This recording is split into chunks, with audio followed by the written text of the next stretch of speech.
ሰላም ጤና ይስጥልኝ የኔ ውድ ቤተሰቦች፣ እንደምን አደራችሁ? እንደምን አረፈዳችሁ? አለሁ እግዚአብሔር ይመስገን። ሰላማችሁ ይብዛልኝ። አንዳንድ ነገር እያሳቀኝ ነበረ። በነገራችን ላይ የሆነ ዝር ስል የቅመምዬ ፎቶ ከነ ፕሮፋይሉ ማለት ነው። ፕሮፋይላቸውም የቅመም ፎቶ አድርገው ዘግዝቀዋታል። አየሁኝ። የብሩኬንም ወደዛ ሲል የብሩኬንም ፎቶ ከነ ፕሮፋይሉ ተዘግዝቀው ላይቭ ገብተው አየሁኝና በጣም እያሳቆኝ ነበረ። የምር ማለት አሁን እነሱ እንደዛ ማድረጋቸው አሁን እነሱ ጋር ማተር ያደርጋል ብላችሁ ታስባላችሁ? ነቲንግ፣ የእውነት ምንም ማተር አያደርግም። ግን እዛ ጋር እኮ የሚሰማው የእናንተ ቶን ነው፣ የእናንተ ማንነት ነው የሚታየው። የእኔ ውድ የስደት እህቶቼ እንደዛ ታድርጉ። ማርያምን ይደብራል። ማለት አሁን ብሩክን የምትወዱት የምታከብሩ ነገር ከሆነ የሚወደውን ሰው አክብሩለት።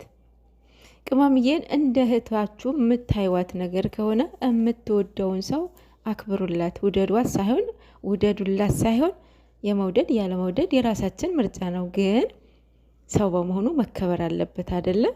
ይሄ ፋሽን አልፎበታል እኮ ይሄ መዘግዘግ።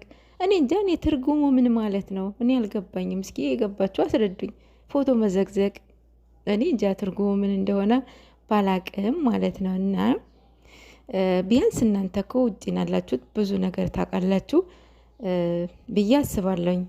ለማንኛውም ብሩክ ምን እያለ ነው? መታመን ከመውደድ ይበልጣል ብሎ ስቶሪ አድርጓልና ያው ሰው አንድ ሰው የሚወደደው ሁሉም ይወደዳል። መነገራችን ላይ አርቲስቶች አሉ፣ ዘፋኞች ምናምን። ሰውን የምትወዱት በስራው ነው አይደለም?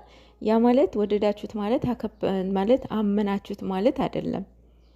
መታመን አዎ ከመውደድ ይበልጣል ማለት። አሁን ባጭሩ ብሩክ ምን እየፈለገ ነው? ቅመምዬ ላይ እምነት ይፈልጋል። እኔ ብዙ ጊዜ እያየሁት ነው።